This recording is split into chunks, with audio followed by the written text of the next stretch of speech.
So they just spin? Yeah. Seems like it. I don't get it. I mean, well... You keep hurting yourself. What are you doing? I'm not good at it. I'm not a millennial. Ah! I'm a millennial, not a millennial. You're more of a millennial than I am. How you figure that? Well, I'm 35. All right, I guess that makes sense. Yeah, that's... We had the millennial. We figured out that Dan Reichert was a millennial the other Oh, night. I mean, Dan Reichert's like a living GIF. He's like millennial all the way down. But he's like the Dick Clark of he's like the world's oldest millennial somehow in a lot of ways. In that he's just a robot? Yes. Okay. Yeah, well, he's like a grumpy millennial. Yeah. He's grumpy about weird, dumb shit and super into everything else in an ironic, but not ironic way. Right. So he's got that like kind of crotchety old man vibe going a lot of times, but he's still somehow in the age range that is getting blamed for destroying everything. Also, let's be clear. Dan is not ironic. Dan is like irony level 0. Yeah, well, right. Well, he's pure earnestness. But there's levels, right? Because I think at the core you're correct. Midwestern stuff. Yeah, at the core you're right. There's irony level 0, but I feel like there's a level above that where it's acknowledged. Oh, I'm doing it to get a rise out of people, and there's a level above that where it's actually sincere because he actually likes the stuff that he's being ironic about. Right, that's fair. So it's like a That's triple reasonable. down. Can I also say this is the kind of thing where you're like, oh, I feel like I'm being cool doing this, and it does make you feel kind of cool, but it's not. Is it? It's like I don't feel cool at all. It's like fushigi for people who are uncoordinated. Yeah, all right, here, take it. Let me try one of these out You do here. So I was able. So I drove down. Yeah, as you do every year. Yeah, John Drake, mayor of video games. Mayor of is video here games. With us. Congratulations on your re-election. Thanks. Yeah. Go out and vote every day. And I was on the drive, and I thought, like, one of these gas stations I stop at is definitely going to have fidget spinners for sale at the counter. In Central California, yes. Yeah, they have to. 100%. There's like Isn't that where they come? They're They farmed. don't sleep out there. They're farmed there. You know, it's crank and fidget spinners, pretty much the 1-2 punch of. What do you? You do that. You're doing the thing. So you're doing. I was in line to get into the Microsoft showcase, and those damn Polygon kids were there. Those McElroys. Now those are some millennials. Yeah, one. Speaking of fushigi. And then one Nick Robinson pulled a fidget spinner out of his pocket. And I was like, of course. Yeah, there it is. And then that was my first chance to get my hands on one. And I think I see it. I think like it feels when it's spinning, it feels good to do this. Yeah, tipping it. There's some like momentum and weight to it. Like centrifugal force is It real. feels like you should be able to like tilt it at the proper speed and keep it going. Fuck. Yeah. You keep doing that. It hurts when it hits you in the little thumb crotch. You know, like That's the not a like thing. like. Oh, you're okay. Yeah. No. Well, we mean it's not. I mean, it's like, a thing. That's the place. Oh, you where mean like, you the get a fleshy paper cut fun in bridge here. That's Yeah. that's a. The thumb bridge. Is that what you No, said? the fleshy fun bridge. I don't like the way you said that. That's not where the fleshy fun bridge is. I mean, there are many fleshy fun bridges throughout the human body. That's just not. That's not like you can't like. That's not the thesaurus term for erogenous zone. You can't do just you- use it that way. Can you like? No, I don't know how you would. So I bought a. Go ahead. no, please. I bought a wrist ball. It's like A wrist ball. it's a plastic shell around almost like a skateboard wheel inside, and you get a little rip cord and you put it in there and pull it, and so it's rotating inside this shell. So you can hold on to it, but there's still like a wheel spinning inside super fast. Yeah. And with that, it's almost like a wrist trainer. You can start to rotate it like this and keep it going. And then it has like an LED, like it'll track how fast you're doing it or whatever. Are you prepared to like rave dance? Like, what is the practical application of this wrist motion? I don't know. Like when I bought it on Amazon, it was like, this is the best wrist motion thing for Well, I gotta get the best yeah, one. I wanted if the we're best gonna one. get Yeah, and it lit up when you did it, and that's great. Yeah. But I think the idea was that if you had like repetitive stress injuries or any kind of that, like it would be like good wrist exercise. I wanted it because I was like, seems like it'd be fun, and I got it, and sure enough, it was. More fun than this. I honestly think like if you want to upgrade, if you get a fidget spinner and decide that like you want to go to the next phase, track down one of these wrist exercise balls or whatever. I can't remember what they're called. Okay. And get one of those because that's got some skill to it. Well, no, this is not skillless, right? I mean, there's tricks. There are tricks. I've seen YouTube videos that have like fidget spinner tricks in the title. I've not clicked on any of them, but I assume that means that someone has invented tricks. From the man who watches grocery haul videos, it's not really high praise, but I think it's for fans of the yo-yo and devil sticks. I would give fidget spinners a 4 out of 5. Would you say that these are closer to devil sticks or closer to yo-yos? Yo-yos. Okay, good. Because if you were like, these are like devil sticks, I was gonna throw this as hard as I fucking could. Hey man, it's your set. You do what you want. Yeah, no, we're renting this set. Yeah, fuck it. We probably put down. Did we put down some kind of deposit for like damage? No one's paying attention offset. It's on Rory's credit card. Rory's credit card? Cool. Perfect. All right, yeah. When I came in, there was a man DJing a Dido remix to a completely empty lobby. He was standing there by himself with turntables and a laptop, and he was definitely just playing music off the laptop, and the turntables were lighting up, and it was an empty lobby, and Dido was just singing "Thank You." Oh, so like the Dido song. But like a remix, like a dubstep remix of that Dido song. All right. Maybe my favorite thing in the world now is bored inappropriate DJs, like DJs where they don't belong. Right. Like say like an H&M somewhere. Sure. Yeah, those are the best ones. Like those are the high-paying gigs. People say like, oh, Las Vegas is over. Yeah. The DJ scene there is like done. Steve Aoki's gonna go broke. H&M. Yeah, H&M. Yeah. The other ones are the ones that are like playing to either just completely indifferent audiences or they themselves are indifferent. Like at EA Play, they had a couple of DJs there. They could not have given less a shit about that gig. I saw them coming in. Yeah. Like I was getting a car out and these two girls walked up holding like CD decks. And I'm pretty sure they were just checking their phones the whole time. I'm into They weren't even there was looking a at the second there laptop. that I thought you were gonna say crates of records, and I was like, no. What, Jeff, that's not. No, Yeah, crates of MP3s. Right, Yes, yeah. crates and crates of the wave. Oh, yeah. The AIF files. Yeah, I think it's at the point now where a DJ by themselves playing music is the new mediocre busker. Like, I want to see a tip jar. I want to see someone out there. I want them all to be playing Jeff Buckley's cover of Hallelujah. And I think my favorite one is at the mall close to where I live in like the Bay Area. There was an Express, which has since closed down.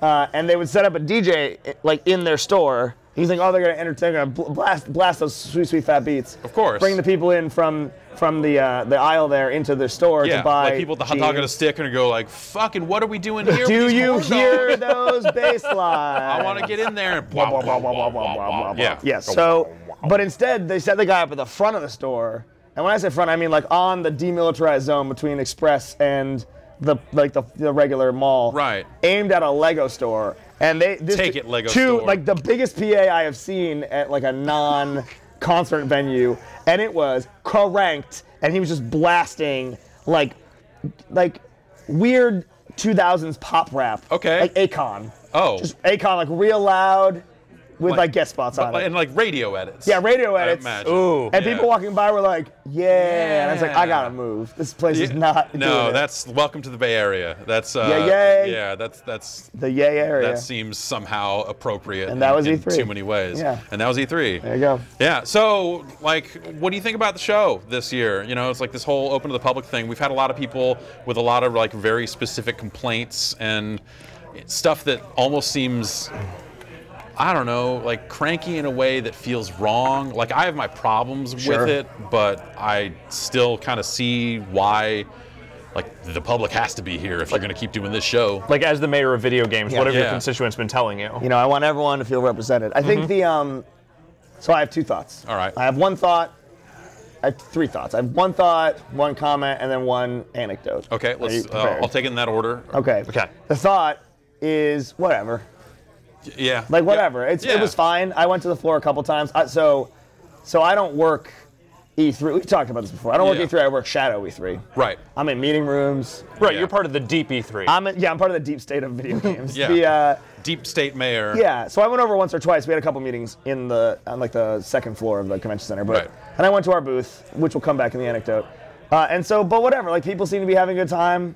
It was a lot of people. I don't know what people's desires are. I would love to see some like reporting afterwards on satisfaction and how many games you got to play and did you see what you want to see. Maybe don't look the hashtags for that because I feel like maybe there's a little bit of hyperbole in there. Okay. Yeah. So that's my main thought. I would say the first like 15 minutes of the show were rough. Yeah. I wasn't over there, but like seeing photos and seeing people being like, there are people in the street. The Lakers just won the NBA championship. It was a lot like that. It was scary looking at it. You're like, it was this feeling of just like, I don't know where they're going to put these people because inside E3 just looks like E3. Yeah. And E3 is not set up for lines of people, not lines that long. No. There are definitely people lining up for theater demos and that sort of stuff all the time. Yeah. But those lines didn't get any longer or able to accommodate more people. No, and I think the question of people being grumpy, I'm here to do work and people are in my way, and I get it. I think that shows can have audiences, and I don't think either way would be good or bad. I think but the show needs to fully adapt. I feel like this year was a growing year. Right. And I think next year there'll be a lot of learnings, which is good. I think, so the anecdote that I have for you is, I did not venture off to the floor, right? I went once today and once yesterday for about 15 minutes. Don't do it. You're gonna hurt yourself. And I saw that Bethesda was making milkshakes in their booth. Yeah. And that made me very happy. So big ups to Wolfenstein for milkshake time. Yeah. But I was in our booth, and the anecdote is I was deep in, not our booth, it was in a company's booth. I was in the PlayStation booth. Yeah. Deep in blue country, right? So like Nintendo and PlayStation were next to each other. You can see the Nintendo wall from inside the PlayStation booth. I'm telling you, I was so far in, it was gone, right? Like we're talking about, I'm in the middle of like God of War and Gran Turismo. Yeah. It's just blue as far as the eye can see. Yeah. And a man next to me, clearly a consumer, was wearing, I believe, a vintage Sims diamond on his head. Wow. Which is like, wow. So I don't know what that is. So he's been before then. Had a backpack that had all of his belongings in it. It seemed like it was a large backpack. He was turning rapidly with that backpack. Backpack courtesy is a real thing. You gotta watch out. And hard. I don't wear a backpack every day, so yeah, man. It's like you're getting pulled backwards all the time by the weight of your life. Yeah. And he was standing next to me. We weren't talking to each other. We weren't in line. I was just walking around, taking in the sights, looking at Spider-Man in a helicopter hanging from the ceiling. Right. Yeah, that whole thing. It was pretty legit. It's a good-looking helicopter. Yeah, I thought so. And he just looks around and he goes, ugh, it's all PlayStation games. And I turned and went, dog, what did you expect? And he was like, where are all the other games that aren't from PlayStation? Ugh. And then he walked away. And it was like the most, like, I don't know how you get that far. Because it's like, it was a lot of people. It took like 10 minutes to get that far in the booth. So he marched for 10 minutes. He wasn't looking at his phone. He was taking the sights, getting deeper and deeper, only to realize he had been in PlayStation the whole time. He made a poor choice. I mean, the thing is, maybe he never realized that. I don't think he did. Maybe he just like this. There's a lot of branding, though. It's like, I don't know. Yeah, he's still there now. Yeah. So, you know, you get what you pay for. I don't know. I think that some people probably had a really good time. Some people probably were trying to figure out how to accommodate consumers. We'll see how it is next year. That's totally. We'll be here anyway. The anecdotes that I saw, like GameIndustry.biz wrote a story. They talked to some people, and you know, everyone's kind of went out and talked to a handful of people. Sure, man on the street. Yeah. Beat reporters. It's nice to see that's back. Finally get to flex those classic skills. And there were people that, you know, like you think about PAX, where people like wait in line all the time and they're stoked. Yeah. There were some people that were definitely in that boat, and then there's some people that were just like, they weren't sure what it was not clear what they were supposed to receive for their money, where they were like, I didn't get into the press conferences. And I was like, I was always a little worried about. They needed to be more clear about that. We were upstairs in a meeting room for a bit, in the you know, it says GameSpot on the door and all that other stuff, and we're in there, and people came in there, you know, like doors were closed. It was like, you know, like not open, inviting. Yeah, I know where area. it was. Like there was no sign outside that said, "Hey, come in here" or anything. No, it's not a nice place. There's often a lot of places there are signs that say, "Hey, come in here, please. Let's go." It's the opposite of an exit sign. Right. Please hang out here. Yes. So come in sign. So this didn't have those, and like people were walking in and going, like, I just wanted to see the GameSpot. And there's a booth on the floor. Right. Yeah, that's where you can see the GameSpot. Area where you can stand in front of assorted hosts from the CBSI family. Yeah. As they yell at whoever. Actually, I want to say that the people that were down there were none of them were more like the extended Greg family. was down there. That sort of stuff. Huh? So extended family. Sure. Yeah. Friends and colleagues from around the globe. Yeah. So like that was.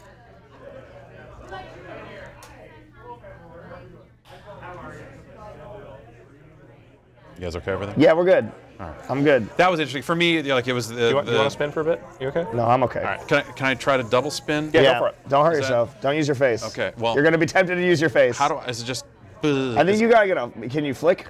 Is there a no? Nah, it's not really a flicky kind of device. Feels like there Wouldn't should it be like better? A switchblade I think it would. kind of motion or something like wah. And Yeah. I'd flick them out and then we just or like, you know, just tapping a can of chaw. Yeah. I wanted to go play Need for Speed. Okay. Did you feel a need for speed? I felt the need for speed, and since EA Play was in Hollywood, which might as well be Mars, I did not make it over there to see it. So I was like, they sent out an email saying, hey, we put our games on the show floor, almost as if to qualify them for awards nominations. Who could say? Who could say? It also included, here are some categories we think, anyway.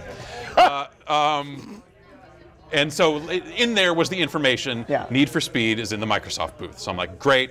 I would like to see that game. I get it. And it's a pretty looking game. Yeah. Crash them cars. Yeah, they took a year off. I'm curious to see how it goes. It's an interesting looking presentation. She drove that car backwards out of a truck. Yeah. And landed and then kept driving it. It's a backwards spy hunter is what they call it. I don't think I could do that. No, probably not. Well, I mean, you wouldn't be scared because you can't see. It's just you're driving through the back. It wasn't an open door. She drove through the side of a truck. Well, no, I'd be scared anyway because I'm just scared of everything. Well, yeah, but that's like we don't need to get into your deep-seated concern. We can. I mean, I that's why we were here. I got nothing to do. That clock's numbers don't work, but we got time. No, they work. Yeah, they're just wrong. Works well enough. And so, but I got down there, and I was kind of between appointments, and I was like, I've got like an hour to get out there, and maybe I can see that and Dragon Ball Fighters. Yeah. And no, the answer was no. In that hour, hard pass. In that hour, the chance of me playing even one of those games seemed like it was zero. Slim to none, yeah. Yeah. Unless I walked over there and found someone and went like, hey, can you just like, can I just play the Dragon Ball game? Can you just like kind of cut in front of these people and make them all hate me? Right. And that didn't seem like a good option either. So you walk over the corner and just slap it down on top of the console. It's like my time. Yeah. No, but it led to a situation where like there I was like, I'm theoretically here to do a job.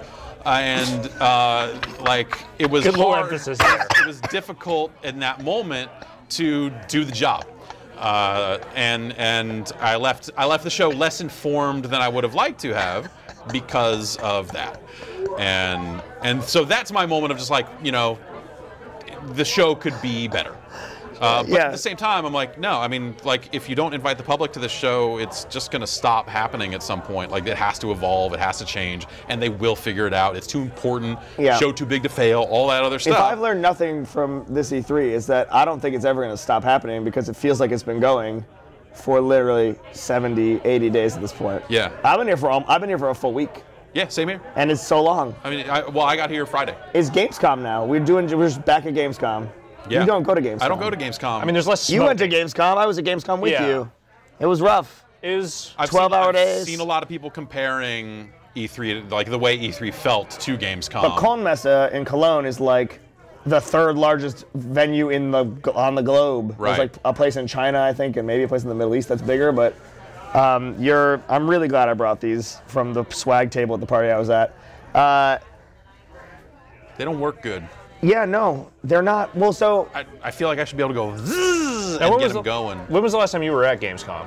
2 years ago. Okay, so you still go semi-regularly. Yeah, I don't think I'm going this year, but I haven't been since I was at Harmonix. I don't know if the show has changed drastically. I went to that first Cologne year, and I haven't been back since. There's less press conferences and more just nightmare lines of people drinking beer at 10 a.m. They still let people smoke in there. They do still let people smoke. That seems like a nightmare. Directly adjacent to the show floor. So life is Sleepy 3. Yeah. Sleepy 3. Yeah. Sleepy 3. Hashtag Sleepy 3. So that's been so you take most of your Okay, while you're sleeping, I'm just gonna reach across you there. Yeah, Don't mind just me. get that fidget. Yeah. All right. These are ours now. This is the rest of the segment. It's fine.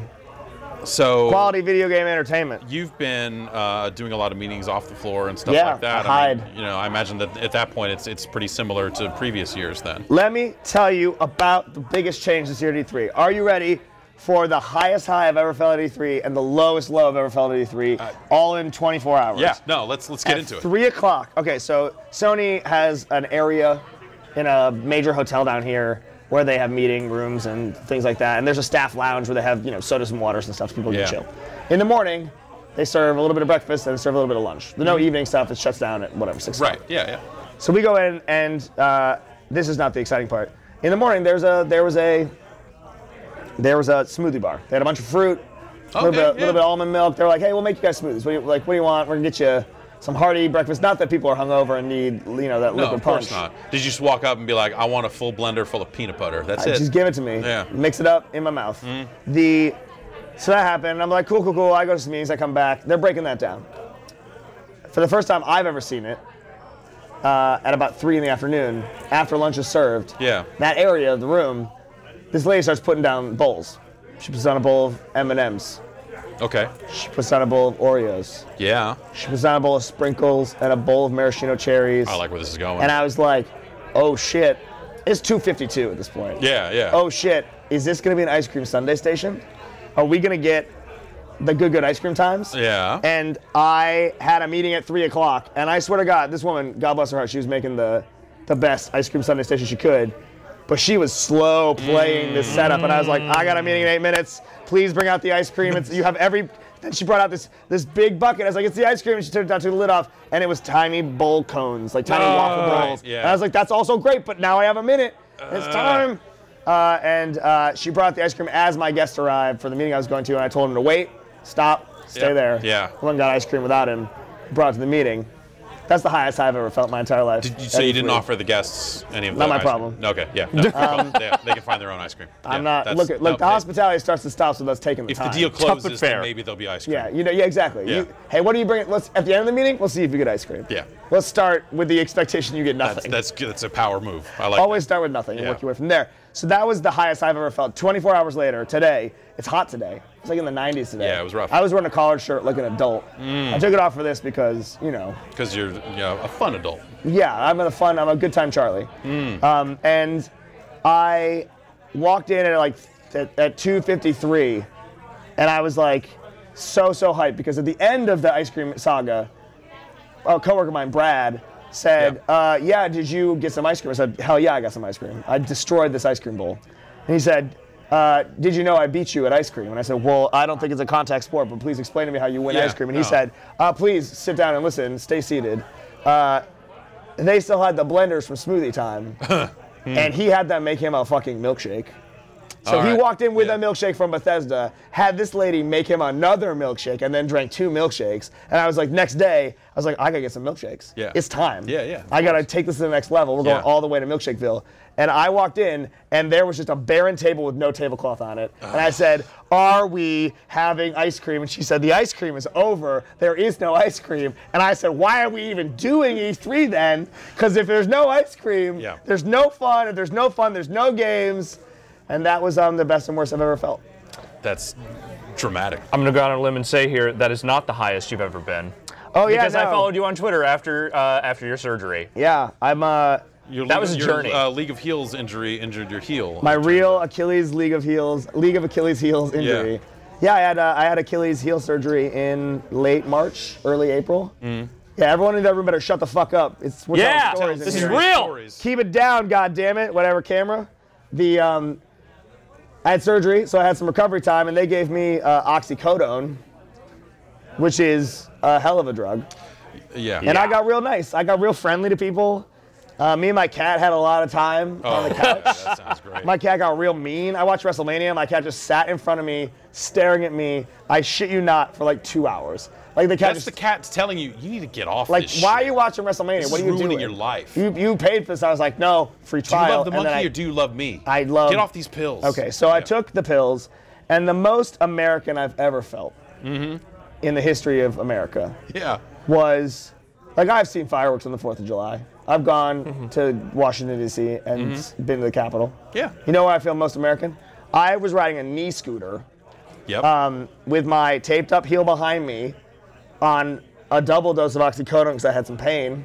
And it was legal and prescribed, so don't come at me like There's no judgment here. Well, aren't they judgments? I mean, not from here. On the answer to this question. Yeah. Have you sought out more from the streets? No. Well, there you go. I finished strong, and then I've been taking a lot of ibuprofen. So I took the oxy. My wife said, you have been in the house for too long. The couch smells. Let's take a break. Get up, knee scooter in the car, handicap sticker. We're going to Target. I need cat litter. You come along and putter about. We'll get a salad. Yeah. I said, this sounds like my favorite day. Right. So we went to Target.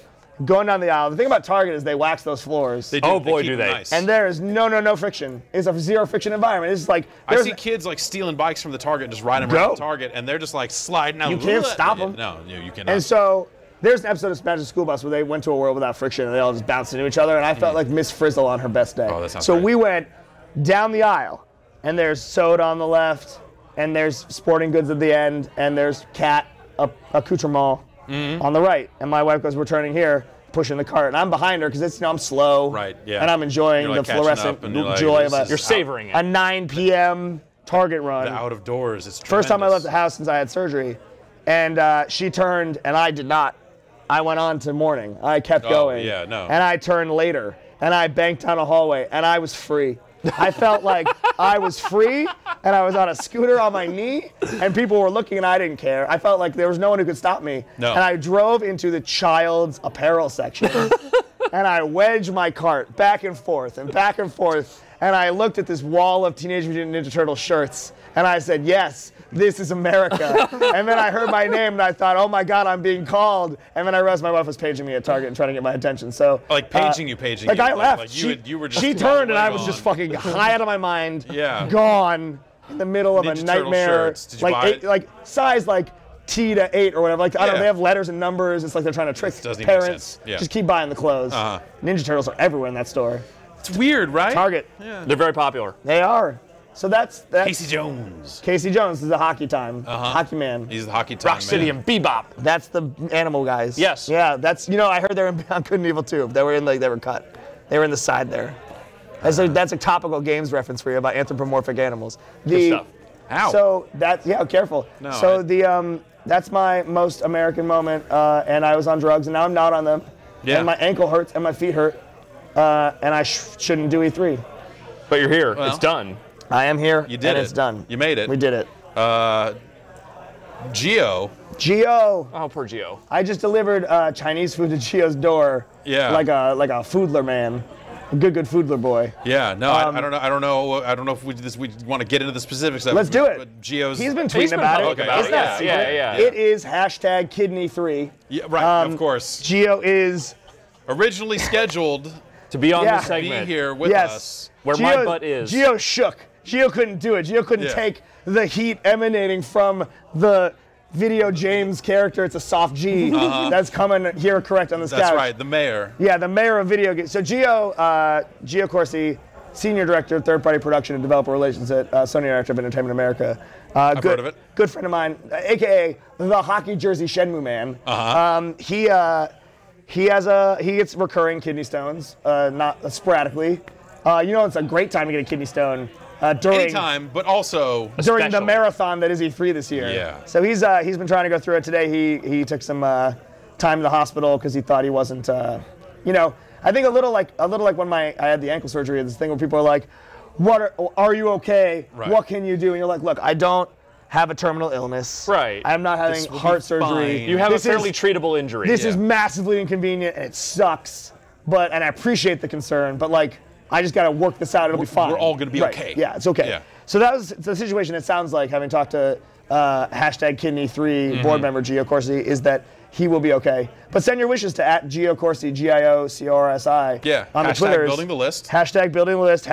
#building the stone. #romantic Passing the stone. Yeah. Passing the list. Yes, passing the list. And tell him you hope he feels better. He'll be good. At some point, he will be screaming incredibly loud somewhere in the JW Marriott, and then he'll feel sweet, sweet relief and sleep for the first time. Yeah. No. That's, Thinking about you, buddy. Travel buddies, travel best friends for life. Yeah. We Adam miss you. Boys abandoned us, and so now we are the travel buddies. We will be traveling together into the sunset. Adam Boys is right there. That's why And you said it. you can hear me Yeah. drinking a tiny. know. Is that a tiny past the limit, or are you just a giant? Are you just a disproportionately large, sentient He's got redwood the of a pinky out man? and everything. You fucking Groot beer man. Okay. I went across the hall to use the bathroom. Yeah. Yeah, we have a room this year. Yeah. It's in a room, which is better but much worse. So I went across the hall to the bathroom, and Matt Kessler and Ben Pack, the giants of intern class of 2005 or whatever the fuck that was. True titans of the video game 1993. industry. Yes. Yeah. We're lying on two twin beds, facing each other and having a quiet conversation, and it was the most upset I have ever been in my entire life. And then I noticed that there was a Zoom audio recorder. They were most definitely recording and something. the red light was on, and Ben Pack and Nick Robinson from Polygon.com were both saying, "It's not recording, it's not recording." So Matt Kessler's probably gonna be looking for a job. I don't know what they were talking about, but it seemed like the darkest timeline over there. They're going to get Who into could this say? podcasting thing. Who can say? Well, John Drake, I want to thank you for coming by and bringing these fidget spinners into my life. I'm going to give them back to you now. I do not want them. Oh. We Give own them to these Dave now. Lang. Yeah, okay. Are you teasing segments? Are you teasing segments? I mean, there's only one segment that we pre-announce, and it's is the this one one? that's up next. Yeah, It's I mean, the- it's the closer's up next, so. Yeah, I like to feel like I am the whoever plays before Rick Springfield. You're the county setup fair. man. Yeah, for I'm like the Bachman Turner Overdrive to the other worlds, like Minnesota County Fair, 7 years running headliner. You got any predictions about what's going to happen? Yeah. I think friendships are going to end. I don't think anyone's going to tweet a phone number out. I think that we learned that lesson. I don't think people are as drunk this year. I'm looking at one of them. There's still time. We got at least 20 minutes until they start. His thumbs are up. He was drinking wine out of a bong at dinner. Are you going to talk about that? It's fucked up. Yeah. There's a restaurant here that serves wine in a bong, and they go. I was there not with Adam because he doesn't invite me to dinner, but I went to. Look, he's so upset. That's fine. I don't need to be on your segment to cause drama, son. I can do it right here. And you're powerless to stop me. You have no microphone. He gets the last word, but that's all he gets. Well. The Lawrence O'Donnell of the audience over there. We're gonna. I said, yeah, I saw a bong go by, and I was like, I know it's legal in the state, but oh, really, guys, this is a restaurant. But it's not all the way legal yet. Like it's still moving. And the guy goes, oh yeah, our sommelier loves doing that. I was like, oh, is there some benefit to the wine? Is it aerated? He goes, nah.